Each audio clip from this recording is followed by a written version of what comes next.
Les taxes per comportament, també conegudes com a taxes justes o sistemes de pagament per generació, traslladen el principi de qui contamina paga a l'àmbit de les taxes de residus. A efectes pràctics, es mesura la generació real de residus de cada llar o comerç i es calcula la quota de la taxa en funció de la quantitat i tipus dels residus lliurats. Aquestes taxes tenen una part general i una part variable. Aquesta part variable depèn de la generació de residus i es pot articular segons dues modalitats: pagament per aportació, per a fraccions que es volen desincentivar, per exemple la resta, o reducció per aportació per a fraccions que es volen incentivar, per exemple l'orgànica. Les taxes per comportament són habituals a nivell internacional. A Europa són molt comunes a Alemanya, Itàlia, Suïssa, Dinamarca o Holanda, entre altres. A Catalunya la primera experiència va ser el 2003 i actualment n'hi ha més de 80. La llei 722 va introduir per primer cop el concepte de pagament per generació a la normativa espanyola, però la seva implantació encara és mínima. El sistema de recollida que més facilita la implantació de les taxes per comportament és el porta a porta. D'una banda, permet identificar més clarament l'usuari. D'altra, el contingut del residu lliurat pot ser supervisat en el moment de la recollida i això redueix la quantitat d'impropis aportats al sistema. També és un sistema més robust que altres front als abocaments irregulars i al vandalisme. Això aporta més fiabilitat a les dades de generació de residus de cada contribuent. En el pagament per bossa, la part variable de la taxa es paga adquirint bosses d'escombraries estandarditzades per l'Ajuntament, les quals són d'ús obligatori.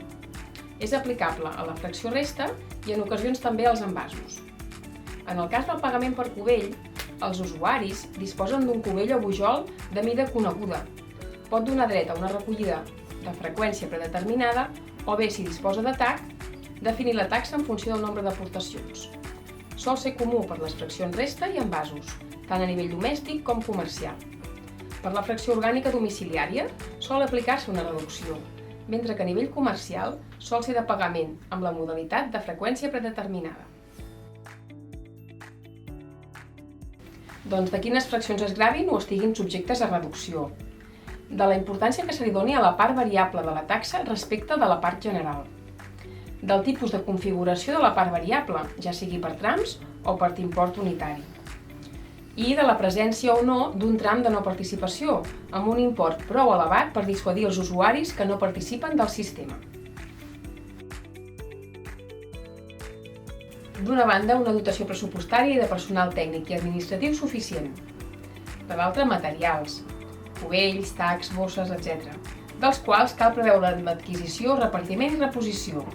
També la tecnologia de lectura i la plataforma de gestió de dades. L'actualització de padrons fiscals i la gestió de les dades de les aportacions dels usuaris també n'és una altra de necessitat.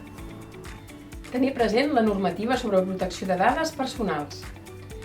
El disseny i càlcul de la nova taxa, la redacció d'una ordenança fiscal i d'un informe tècnic econòmic que justifiqui com s'assoleix la recaptació desitjada també n'és una altra.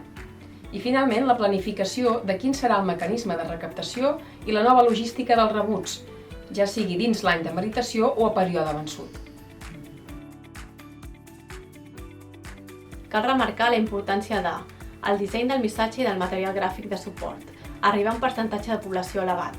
Per això són clau les visites porta a porta i les reunions veïnals, i establir una app o una web de suport per a la visualització de les dades per part dels contribuents, així com la presència d'una oficina física o d'un telèfon informatiu. La separació del model domèstic i comercial atenent a les especificitats de cada tipologia de contribuent. Com tractar les segones residències, els habitatges buits, els generadors de bolquers i les aportacions a les àrees d'emergència. Com dissenyar la part general de la taxa i com integrar-hi possibles reduccions socials o ambientals, com ara l'ús de deixalleria o per compostatge casolà. Crear un incentiu a generar menys residus de les fraccions gravades i a separar millor les altres fraccions. Reduir els costos de tractament, sobretot de la fracció resta, i incrementar diversos ingressos derivats de l'augment de la recollida selectiva. I finalment, una distribució més justa dels costos de la gestió de residus entre els contribuents.